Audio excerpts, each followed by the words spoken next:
नमस्कार दोस्तों। देखिए मित्रों, अपने चल रहा है बल और गति। लास्ट टाइम में दो चैप्टरों के माध्यम से एक बल और एक गति, इसकी बेसिक जानकारी आपको दी गई थी। अगर वो वीडियो नहीं देखा है तो पहले उसको आप अच्छे से देखिएगा। लगातार अपने टॉपिक फर्स्ट ग्रेड के साइंस के जारी हैं और साथ साथ में टेस्ट भी हो रहे हैं। तो वो टेस्ट भी आपके लिए बहुत ही महत्वपूर्ण है, क्योंकि उनमें बहुत से क्वेश्चन बाहर से भी सम्मानित किए गए हैं। देखिए, बल और गति। बल को कहते हैं फोर्स और गति को कहते हैं मोशन। ये इंग्लिश वाले शब्द भी थोड़े थोड़े ध्यान में रखें। सामान्यतः किसी भी भौतिक राशि को उसके मात्रक एवं आंकिक मान द्वारा व्यक्त करते हैं। देखिए, तीन शब्द हैं इसमें, एक भौतिक राशि, एक मात्रक और एक आंकिक मान। आंकिक मान वो होता है जो अंकों में लिखा हुआ होता है। एक मात्रक है जिसको हम निकालते हैं। और भौतिक राशि पदार्थ का वह गुण है जिसको मापा जा सकता है। पदार्थ के वे गुण जिसके कारण उसको माप सकते हैं, वो सारी भौतिक राशियां होती हैं। कुछ भौतिक राशियों को व्यक्त करने के लिए भौतिक राशि के अंकिक मान के साथ साथ दिशा की जानकारी भी आवश्यक होती है। जो अंकों में लिखा हुआ मान है, उसके अलावा कई बार उसकी दिशा की जानकारी भी आवश्यक होती है। सामान्यतः भौतिक राशियों को दो भागों में वर्गीकृत कर सकते हैं। किस आधार पर? कि जो अंकिक मान है उसके साथ साथ में कई बार दिशा की आवश्यकता होती है। इसलिए एक अदिश राशि और एक सदिश राशि। सदिश राशि में दिशा का ज्ञान भी साथ साथ में होता है और अदिश राशि में दिशा का ज्ञान नहीं होता है। देखिए, अदिश राशियां जिन भौतिक राशियों को व्यक्त करने के लिए केवल परिमाण की आवश्यकता होती है, यानी मापतोल की, वे सारी अदिश राशियां कहलाती हैं। और इन राशियों में दिशा बोध नहीं होता है। जैसे आपका द्रव्यमान है, समय है, चाल है, घनत्व है, ऊर्जा, शक्ति आदि सारे के सारे इसके उदाहरण हैं। तो ये परिभाषा आप याद रखेंगे, अदिश राशियां किसको कहते हैं और ये इसके उदाहरण हैं। जैसे किसी वस्तु का द्रव्यमान कितना है, 5 kg, 5 किलो है, तो इसको व्यक्त करने के लिए किसी दिशा की आवश्यकता नहीं होती है। दूसरी आपकी हैं सदिश राशियां, जिनमें मापतोल के साथ साथ में किसकी आवश्यकता है, दिशा की जानकारी होना भी बहुत ही आवश्यक है। वो आपकी सारी सदिश राशियां कहलाती हैं। कई भौतिक राशियां इस प्रकार की होती हैं, केवल परिमाण से हमें उनके बारे में पूर्ण जानकारी प्राप्त नहीं होती। इसे हम एक उदाहरण से समझते हैं। देखिए, चित्र ए में और ब में एक छत्र द्वारा तय की गई दूरियों को दिखाया गया है। देखिए आराम से इसको। दूरी ए बी बराबर आपकी 4 मीटर है। यहां पर भी देखें, ए बी, ये दूरी कितनी है इनके बीच की, 4 मीटर। और दूरी बी सी आपकी 3 मीटर है। ये इन दोनों यात्राओं में छात्र द्वारा तय की गई दूरियां दोनों को अगर मिला दिया जाए, 4 और 3 कितने होते हैं, 7 मीटर है। जबकि प्रारंभिक स्थिति ए से अंतिम स्थिति बी के मध्य या विस्थापन क्या है, अलग अलग है। यहां पर इसने 4 मीटर दूरी तय की और यहां पर 3 मीटर, यानी विस्थापन क्या है, अलग अलग है। जो भी उदाहरण दे रखे हैं उन्हीं से अपन समझते हुए आगे चलेंगे। प्रथम स्थिति में विस्थापन 7 मीटर है, जिसकी दिशा ए बी के अनुदिश है। दूसरी स्थिति में विस्थापन ए सी बराबर 5 मीटर है तथा इसकी दिशा ए बी से θ डिग्री पर है। दूसरा एक और उदाहरण है, देखिए, एम द्रव्यमान की एक वस्तु पर चित्र 9.2 में बताए अनुसार दो समान बल F कार्य कर रहे हैं। दो समान बल F कार्य करते हुए यहां तीर के निशान बल के दिशा को प्रदर्शित कर रहे हैं। ये जो तीर के निशान है, इस साइड में बल लग रहा है और इस साइड में भी बल लग रहा है। ये एक एम द्रव्यमान की वस्तु है। चित्र ए को देखकर हम कह सकते हैं कि बल लगाने पर वस्तु स्थिर रहेगी क्योंकि दोनों साइड से समान बल लग रहा है, दोनों दिशाओं से क्या है, समान बल लग रहा है। जैसे एक मेज है और आप में से एक विद्यार्थी इधर से इसको बल लगाए और एक लगा रहा है इधर से। जितना बल इधर से लगाया जा रहा है उतना ही उधर से लग रहा है। आपका साथी जो भी बल लगा रहा है वो भी आपसे कमजोर नहीं है। अगर बराबर बल लगेगा तो ये जो वस्तु है वो क्या रहेगी, स्थिर अवस्था में। चित्र ए को देख करके हम कह सकते हैं कि बल लगाने पर वस्तु क्या रहेगी, स्थिर। जबकि चित्र 9.2 ब में की अवस्था में बल लगाने पर वस्तु क्या करेगी, गति, क्योंकि एक ही दिशा से बल को लगाया जा रहा है। इन उदाहरणों से स्पष्ट है कि इस प्रकार की भौतिक राशियों जैसे बल, विस्थापन आदि को व्यक्त करने के लिए हमें परिमाण के साथ साथ दिशा का ज्ञान होना भी आवश्यक है कि किस दिशा में बल लगाया जा रहा है। इस प्रकार की राशियों को सदिश राशियां कहते हैं। ये थोड़ा सा समझने के लिए है उदाहरण। वे भौतिक राशियां जिनकी पूर्ण जानकारी के लिए परिमाण के साथ साथ दिशा के निर्देश भी आवश्यक हैं, वो सारी आपकी सदिश राशियां कहलाती हैं। और सदिश प्रदर्शन देखिए कैसे करते हैं। सदिश को तीर नुमा रेखा से दर्शाते हैं इस प्रकार से। इस तीर नुमा रेखाखंड की लंबाई परिमाण के समानुपातिक रहती है तथा तीर का निशान सदिश की दिशा को प्रदर्शित करता है। उदाहरण देखिए एक, यदि हमको पूर्व दिशा में 30 मीटर प्रति सेकंड के वेग को सदिश द्वारा प्रदर्शित करना है तो हम सुविधाजनक जो स्केल है उसकी सहायता से जैसे 10 मीटर प्रति सेकंड को 1 सेंटीमीटर मान लेंगे मानक के, लेकर उचित लंबाई के एक रेखाखंड पर चित्र 9.3 में दर्शाए अनुसार तीर जिसकी दिशा पूर्व की ओर हो बनाएंगे और इस प्रकार सदिश क्यूपी उपयुक्त वेग को परिमाण एवं दिशा में व्यक्त करेगा। देखिए ये जो है इस प्रकार से एक दिशा तो ये होगी और एक ये, और जो वेग है उसको दर्शाएंगे इस प्रकार से क्यू पी। जो संकेत लिखने हैं अपने को इसमें सदिश के प्रदर्शन में वो देखिए कैसे लिखते हैं।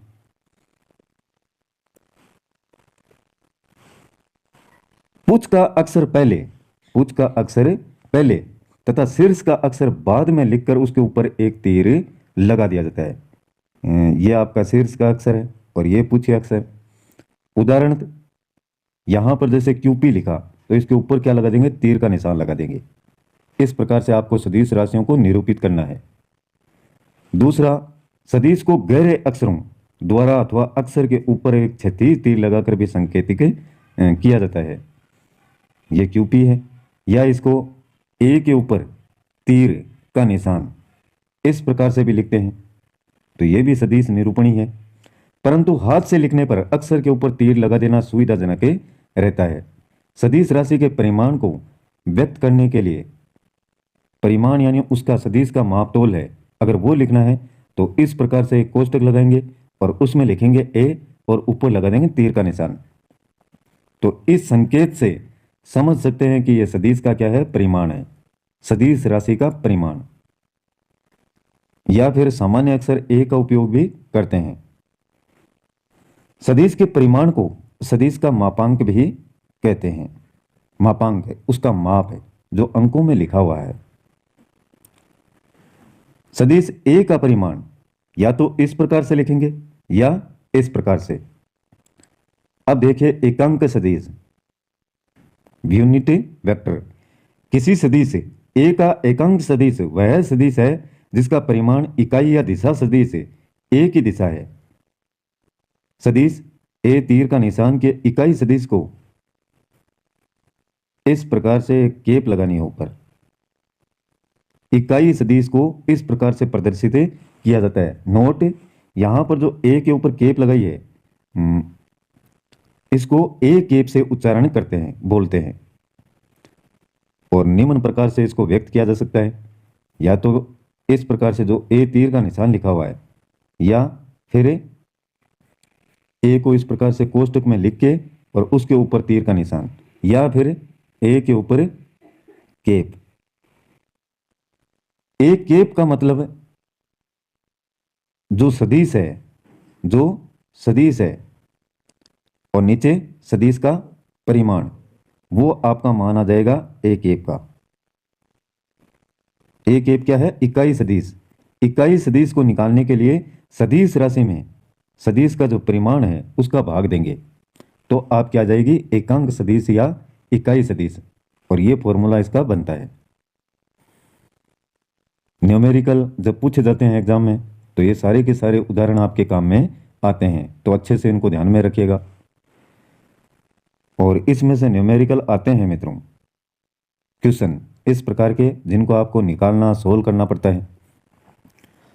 अतएव किसी सदिश में उसके परिमाण का भाग देने पर उसकी दिशा में एकांक सदिश प्राप्त होती है। अब देखिए गति, मोशन।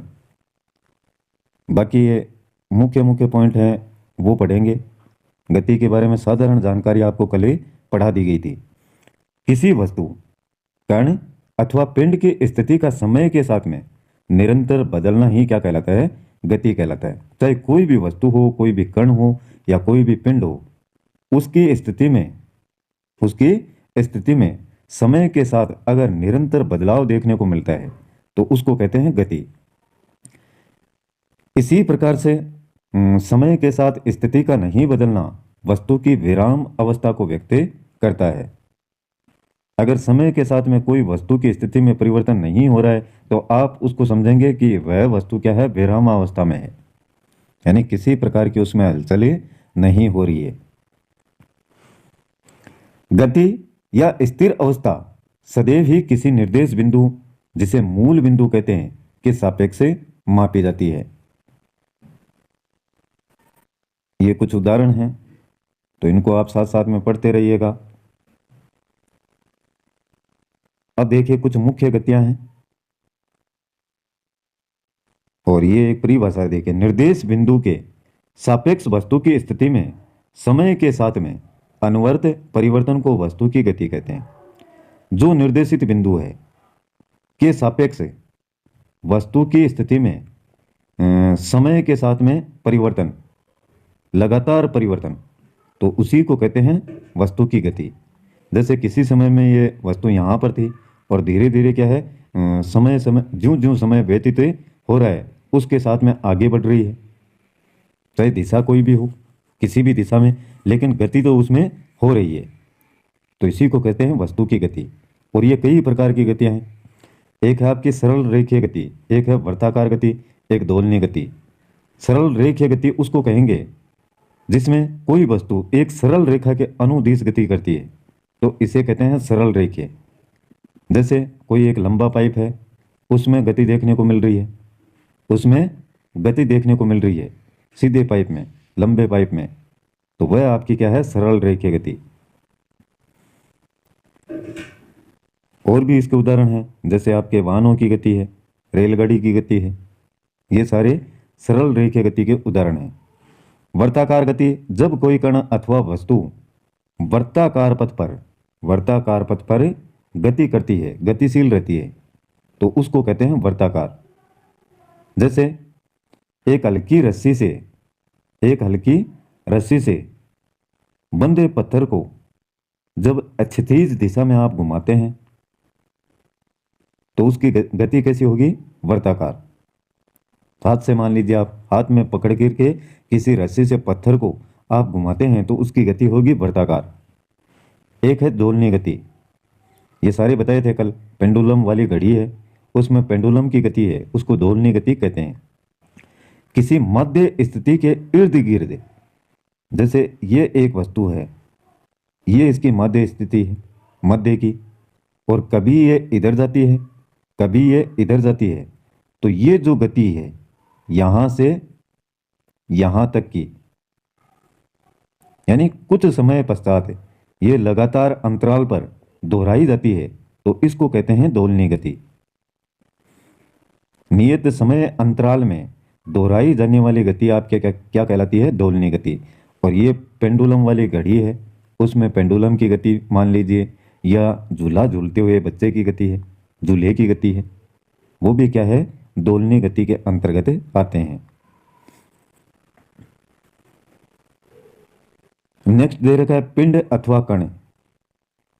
प्राय हम वस्तु की गतियों की वस्तुओं की गति है उसका अध्ययन करते समय उन्हें पिंड अथवा कण मान लेते हैं।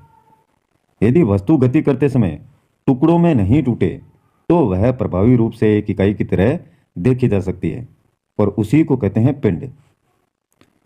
पिंड का सारा द्रव्यमान एक बिंदु पर केंद्रित माना जाता है जिसे द्रव्यमान केंद्र कहते हैं। जब वस्तु का आकार उसके द्वारा तय की गई दूरी की तुलना में नगण्य होता है, वस्तु का आकार जितनी दूरी उसने तय की है अगर उस तय दूरी के तुलना में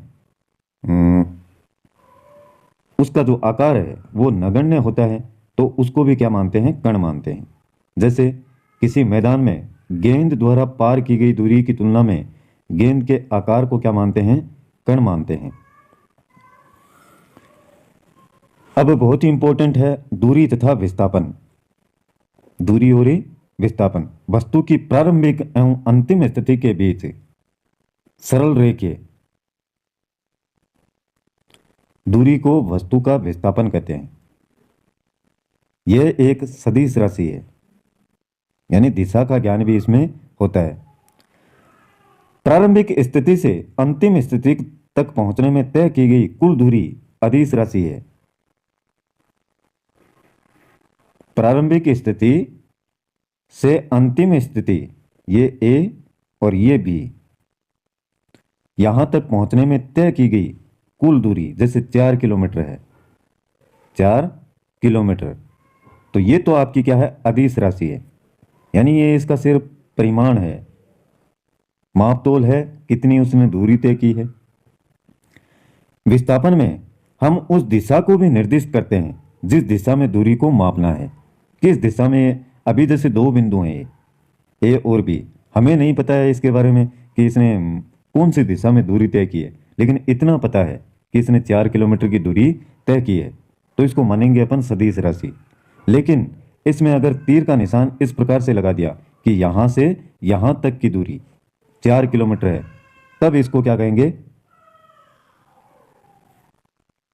तब इसको कहेंगे सदिश, यानी दिशा का ज्ञान भी हो रहा हो। और जब दोनों बिंदु हों, यहां से यहां तक की सिर्फ 4 किलोमीटर दूरी अपने को पता है, दिशा का ज्ञान नहीं है, तो उसको कहेंगे अदिश राशि। थोड़ा सा ध्यान रखें इसको।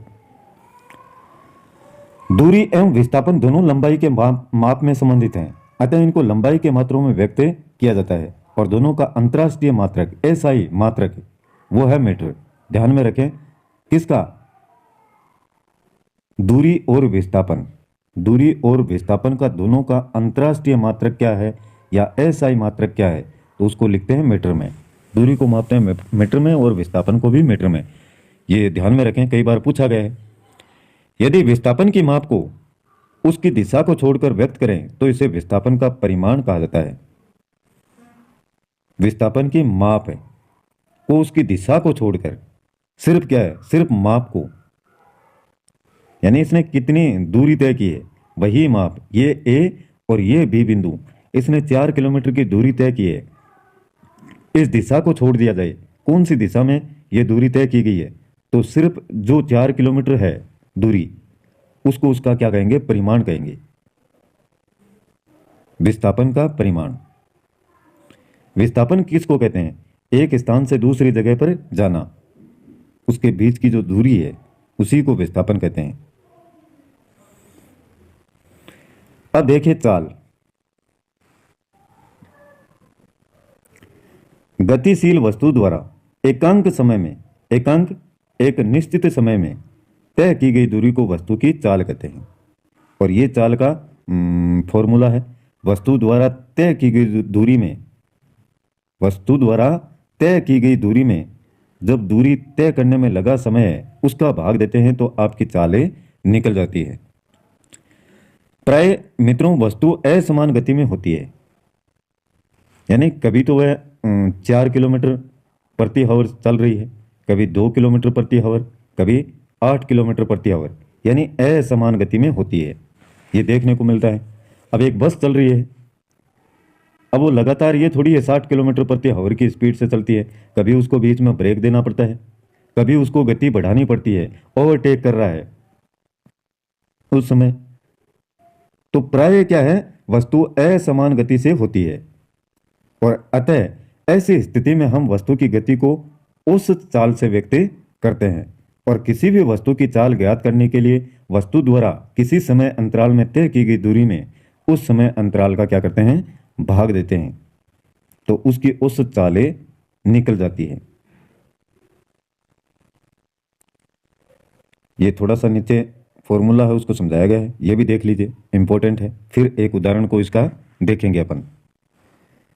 वी ए वी यानी औसत चाल, डी वस्तु द्वारा तय की गई दूरी है और टी है दूरी तय करने में लगा समय। चाल एक अदिश राशि है। चाल क्या है, अदिश, यानी जिसमें दिशा का ज्ञान ना हो।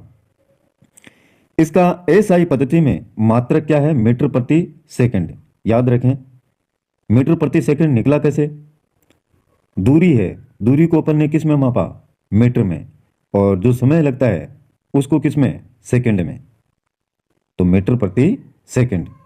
यात्रा हेतु प्रयुक्त वाहनों की चाल को प्राय किलोमीटर प्रति घंटा में भी व्यक्त करते हैं। अब यात्रा है, लंबी दूरी है, बहुत लंबी दूरी है, मान लीजिए 1000 किलोमीटर की दूरी तय की जा रही है, तो उसको मीटर या प्रति सेकंड में अपन न माप करके मापते हैं किलोमीटर प्रति घंटा में। तो ये भी ध्यान में रखें। लेकिन इसका एसआई पद्धति में जो मात्रक अगर पूछ लिया जाए तो वो आपका होता है मीटर प्रति सेकंड। अब एक उदाहरण है, देखिए, बहुत ही आसान है। छात्र अपने वाहन से जो दूरी है वो तय करता है 100 किलोमीटर। वस्तु द्वारा तय की गई दूरी 100 किलोमीटर और 2 घंटे में तय करता है। तय करने में लगा समय कितना है, 2 घंटे। उस चाल ज्ञात कीजिए। आपको क्या ज्ञात करनी है, चाल। तो 100 में 2 का भाग देंगे तो कितने आएंगे, 50। यहां पर क्या दे रखा है, किलोमीटर दे रखा है दूरी, तो किलोमीटर लगा देंगे। और घंटे में समय दे रखा है आपका, घंटे में, तो किलोमीटर प्रति हावर। और ये आपका मात्रक भी यहां से निकल जाएगा, किलोमीटर प्रति घंटा। जिसमें पूछा जाए वही मात्रक आपको लगाना है। विद्यार्थी गलती करते हैं सबसे ज्यादा ये, तो ये ध्यान रखें। ये देखिए नीचे 50 किलोमीटर प्रति आवर। चाल बराबर दूरी बटे समय। थोड़ा सा वेग को पढ़ लेते हैं, उसके बाद में नेक्स्ट वीडियो में पढ़ते हैं। थोड़ा थोड़ा मैटर ही अपन क्लियर करेंगे। वेग देखिए, वेलोसिटी। किसी वस्तु के चाल के साथ साथ यह जानना भी आवश्यक है कि वस्तु किस दिशा में गतिमान है। किसी निश्चित दिशा में किसी वस्तु द्वारा एक अंक समय में तय की गई दूरी को उसका वेग कहते हैं। किसी निश्चित दिशा में किसी वस्तु द्वारा एक निश्चित समय में तय की गई दूरी को उसका वेग कहा जाता है। और वेग क्या है, सदिश राशि है। किसी निश्चित दिशा में, दिशा का ज्ञान भी इसमें हो रहा है, एक निश्चित समय में, और दूरी भी तय कर रही है, यानी उसका परिमाण भी। तो इसको कहेंगे सदिश राशि, जिसमें दिशा के साथ में परिमाण भी हो। किसी वस्तु को का वेग है ज्ञात करने के लिए वस्तु द्वारा तय किए गए विस्थापनों में इसमें जो जितना भी समय लगता है उसका भाग देते हैं। एक दूरी है निश्चित दिशा में और उसमें क्या करते हैं, समय का भाग देते हैं, तो आपका वेग निकल जाता है। वेग को प्रदर्शित करते हैं v से। सदिश राशि है इसलिए ऊपर लगाएंगे तीर का निशान, जिससे पता हो कि ये दिशा का ज्ञान भी हो रहा है। और विस्थापन s, तो विस्थापन को भी तीर के निशान से। दूरी एक निश्चित दिशा में और नीचे है आपका लगने वाला समय t। तो ये फॉर्मूला इसका वेग का निकल करके आता है। अच्छे से इसको ध्यान में रखें आप। v बराबर वेग है, s बराबर आपका विस्थापन है और t बराबर जितना इसमें समय लगा है वो है। तो ये आपकी वेलोसिटी। एक बात ध्यान में रखें, समय जो t है वो सदैव आपका धनात्मक होता है। अतः वेग v की दिशा वही होती है जो विस्थापन s की दिशा है। यदि एक विमीय गति में मूल बिंदु से दाहिनी ओर की दूरी को धनात्मक तथा बाईं ओर की दूरी को ऋणात्मक मान लें तो विस्थापन के धनात्मक होने से वेग भी धनात्मक होगा, अथवा तथा विस्थापन के ऋणात्मक होने से वेग भी ऋणात्मक होगा। और वेग का जो एसआई मात्रक है वो है मीटर प्रति सेकंड। जैसे दूरी का था मीटर प्रति सेकंड, उसी प्रकार से वेग का भी क्या है, मीटर प्रति सेकंड। दूरी का ये चाल का था अपने मीटर प्रति सेकंड, चाल का मीटर प्रति सेकंड, उसी प्रकार से वेग का मात्रा भी क्या है, मीटर प्रति सेकंड।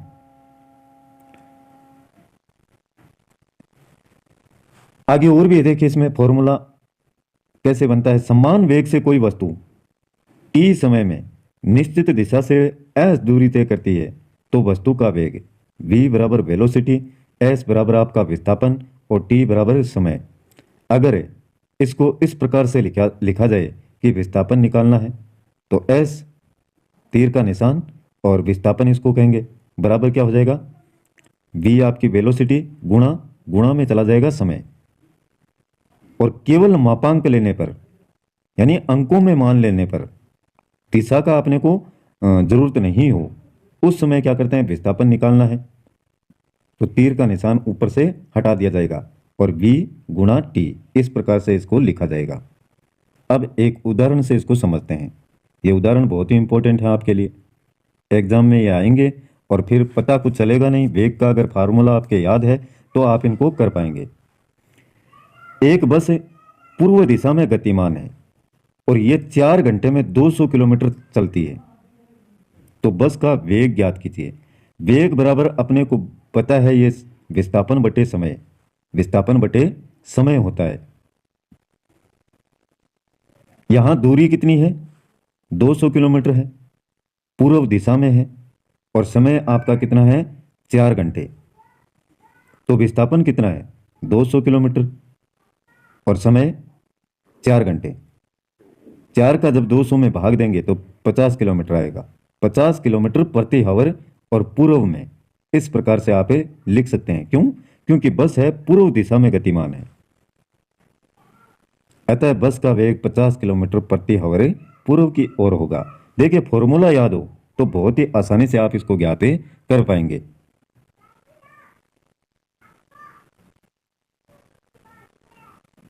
चाल और वेग में अंतर ये पढ़ेंगे कल मित्रों। एक साथ में देखिए वीडियो लंबा नहीं होना चाहिए, जहां तक हो सके थोड़ा थोड़ा पढ़ेंगे, आराम से कर लेंगे। टॉपिक अच्छे से तैयार होना चाहिए आपका, साथ साथ में इनको लिखते भी जाएं। जैसे परिभाषा दे रखी है, वेग का फॉर्मूला क्या है, आगे जो पूरा इसका फॉर्मूला किस प्रकार से निकाला जाता है, ये सारी बातें आप नोट ही कर सकते हैं अपने नोट्स में। तो नोट्स के लिए ये बार बार नहीं कहा जाएगा कि ये बातें आप लिखिए, आपको पता है। वेग लिखा, इसकी परिभाषा लिखी, मुख्य पॉइंट क्या है, वेग को किससे लिखते हैं, समय को किससे लिखते हैं, विस्थापन को किससे लिखते हैं, ये आप नोट ही कर सकते हैं, बस समझ में आना चाहिए आपके। तो आज का ये वीडियो आपको पसंद आए तो लाइक कीजिएगा और थोड़ा थोड़ा साथियों अपने जो साथी हैं पढ़ने वाले उनको भी शेयर कीजिएगा, जिससे देखिए एक तो चैनल की ग्रोथ होती है और थोड़े से जो व्यू हैं वो बढ़ते हैं, तो हमारी भी फिर ये होती है यार इतने देख रहे हैं विद्यार्थी, तो और अच्छे से टॉपिकों को तैयार किया जाए और स्पीड से इनको पढ़ाया जाए। जैसे एक जागरण होता है, जागरण में अगर सभा नहीं होगी तो जो गाने वाला है, बजाने वाला है, वो क्या करेगा, उसको आएगी नींद, फिर उसको गाने की इच्छा ही नहीं होगी। यार किसके आगे गा रहे हैं अपन, कोई सुन ही नहीं रहा है। तो वो बातें हैं, अगर विद्यार्थी पढ़ने वाले बहुत सारे हैं तो फिर शिक्षक की रुचि है अपने आप ही जागृति हो जाती है। तो थोड़ा सा इस बात का विशेष ध्यान रखें। आपका चैनल है, मेरा इसमें कुछ भी नहीं है, मैं बस क्या कर रहा हूं, इन टॉपिकों को अपलोड कर रहा हूं। किसके लिए, आपके लिए। आज का वीडियो पसंद आए तो लाइक कीजिएगा और कल फिर मिलते हैं एक नए टॉपिक, नए जानकारी और नए वीडियो के साथ में। तब तक के लिए जय हिंद।